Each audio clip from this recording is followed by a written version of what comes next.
Eu sou o professor Paulo Rangel Rios, da Universidade Federal Fluminense, Escola de Engenharia Industrial Metalúrgica de Volta Redonda. Esse vídeo continua a série sobre transformações de fase e eu vou apresentar hoje a solução aproximada de Zener para o crescimento de precipitados esféricos.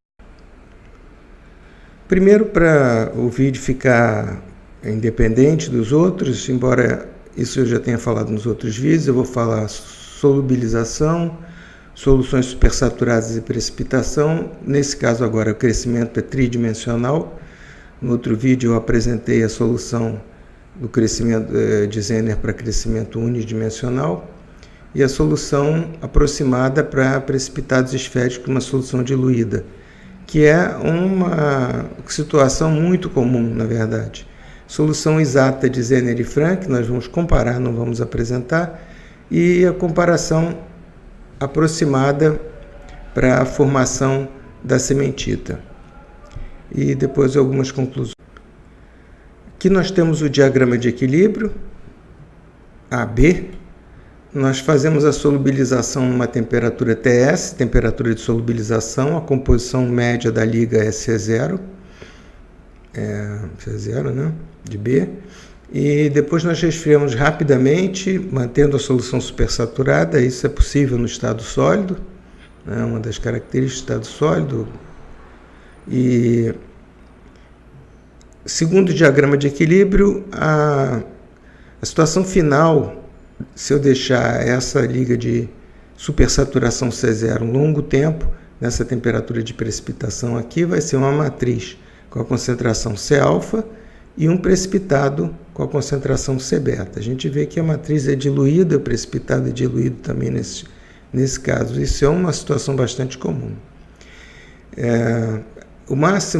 A quantidade máxima de precipitação que eu posso ter é dada, evidentemente, pela regra da alavanca, que é mostrada aqui.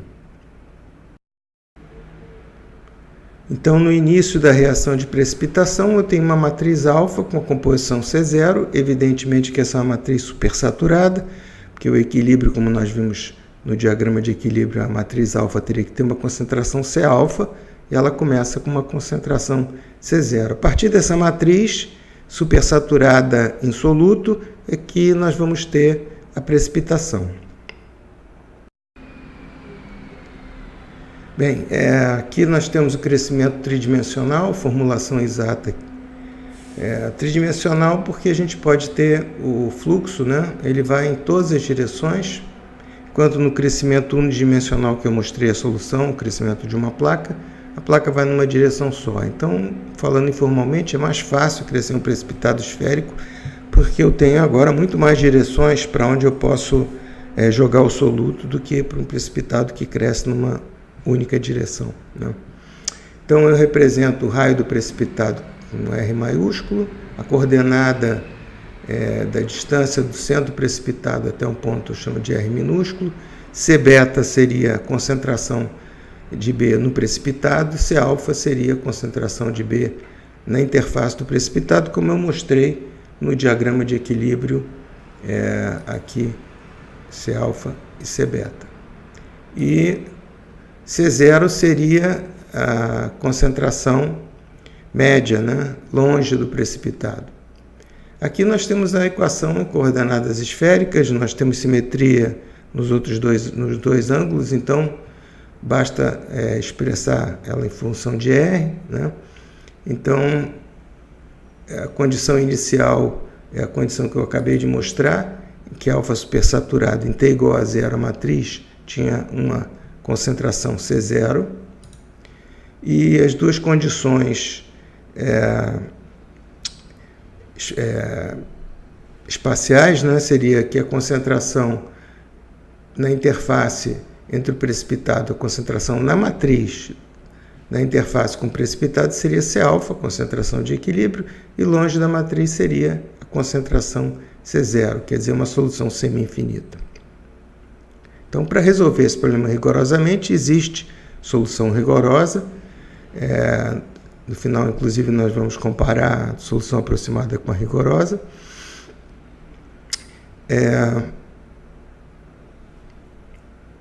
nós precisaríamos resolver essa equação. Então existe essa solução, mas nós vamos mostrar aqui a solução aproximada.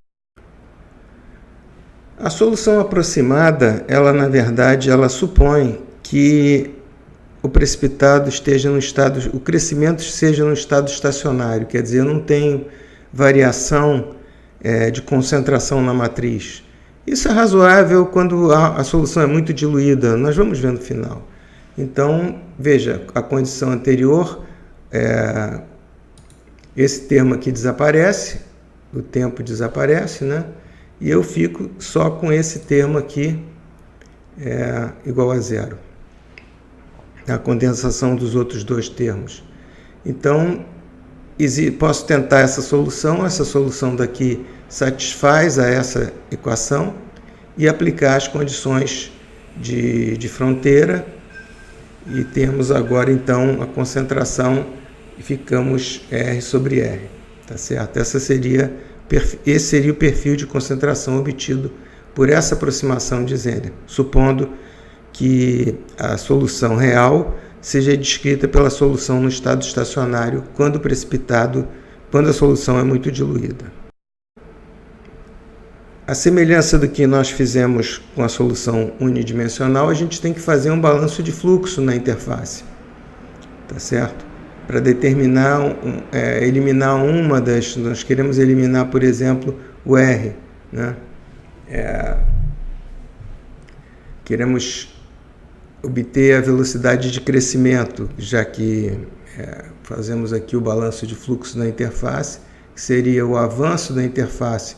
Quando ela avança essa pequena quantidade, a concentração na interface era C-alfa, passa a ser C-beta. Então, quando a interface se move, esse pequeno pedacinho, eu tenho que entrar C-beta menos C-alfa dissoluto, para que eu possa formar o precipitado aqui.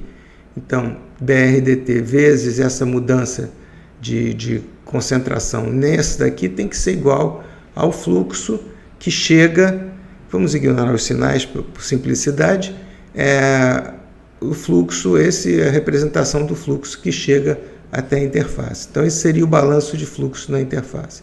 Fisicamente, a ideia é essa.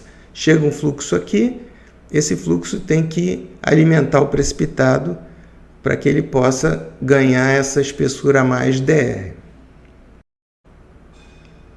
Finalmente, a gente chega na solução aproximada de Zener.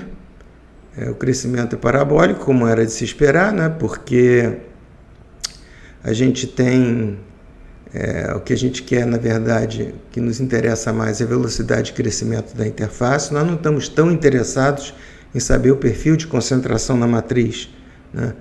Quando a gente mede alguma coisa, a evolução microestrutural, a gente basicamente está medindo qual o aumento de tamanho do precipitado. É muito difícil a gente medir o gradiente de concentração na matriz.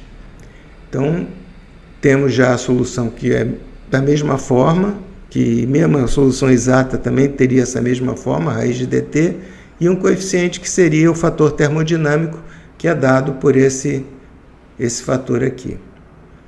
Tá certo? Tudo pode ser calculado em função do diagrama de equilíbrio. Então, de posse do diagrama de equilíbrio, nós podemos, e do coeficiente de fusão, evidentemente, no caso do soluto na matriz, teríamos que ter essa informação também, nós podemos calcular a velocidade de crescimento do precipitado, ou podemos calcular o raio do precipitado em função do tempo.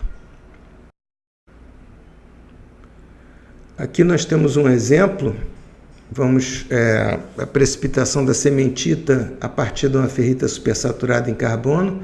Vamos supor que a ferrita tenha 0,02 ou 0,02 de carbono em peso, que a concentração C-alfa seja muito pequena, de equilíbrio na temperatura de precipitação, que possa ser aproximada como zero, e a concentração da cementita em percentagem em peso, 6,67% de carbono. Nós podemos usar diretamente essas percentagens, por quê? Porque no caso da cementita, a densidade da cementita, da ferrita e da austenita são mais ou menos próximas, não são iguais, mas são aproximadamente iguais. Então, não faz assim muita diferença se a gente usar em percentagem em peso ou se a gente usar em fração molar, por exemplo. Agora, Se a gente tivesse outra situação em que o volume molar, a densidade do precipitado fosse muito diferente da matriz,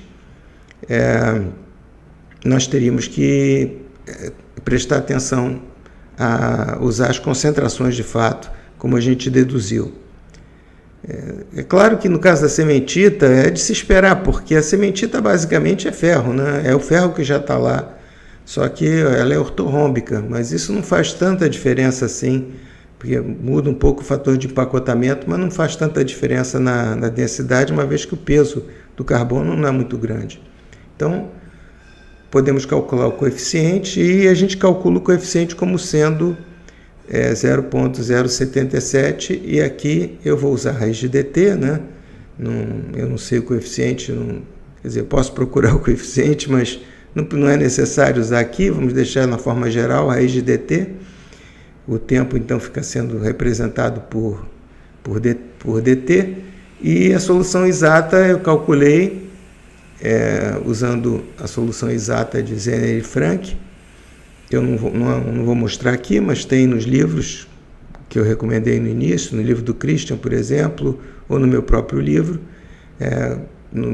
tem a solução exata também. Hoje em dia, a solução aproximada, ela não tem tanta importância quanto no passado, porque hoje com um software, pacote, por exemplo, com matemática, é muito fácil calcular o alfa da solução exata, que é uma equação transcendental. Mas, nesse caso específico, a solução do Zener, precipitado esférico, ela é interessante. E ela é utilizada, por exemplo, para deduzir a equação do crescimento precipitado na situação que a gente tem o coalescimento de Ostwald. É a solução aproximada que a gente usa. Ela é bastante conveniente nesse sentido e ela, como nós vamos ver, é bastante precisa. Bom, pelos valores já se tinha uma noção que a aproximação era boa, o erro é menor do que 5%, que é uma coisa bastante aceitável. Raio do precipitado, coeficiente de fusão vezes o tempo, aí é o dt, né? E a gente tem, claro, a forma parabólica, e a gente vê que a solução esférica aproximada é muito boa. Talvez de todas as soluções que eu apresentei aqui, entre a solução da forma de placas e a solução esférica, provavelmente essa solução esférica é a mais utilizada. Essa aproximada é a que tem maior valor assim, prático, porque ela é utilizada na formulação do coalescimento de Ostwald e em outras circunstâncias também. Bem, esse foi um vídeo razoavelmente curto. Então, o crescimento do precipitado ele em forma esférica a partir da solução diluída, é muito bem descrito em relação à solução aproximada, e o valor obtido o erro menor do que 5%, é uma aproximação bastante boa. Queria agradecer então aos que me acompanharam até aqui nesse vídeo e pedir que enviem sugestões de vídeos ou algumas observações, caso eu tenha cometido algum engano, algum erro. Eu vou ficar feliz em consertar. Por favor, postem comentários e se inscrevam no canal, por favor. Obrigado.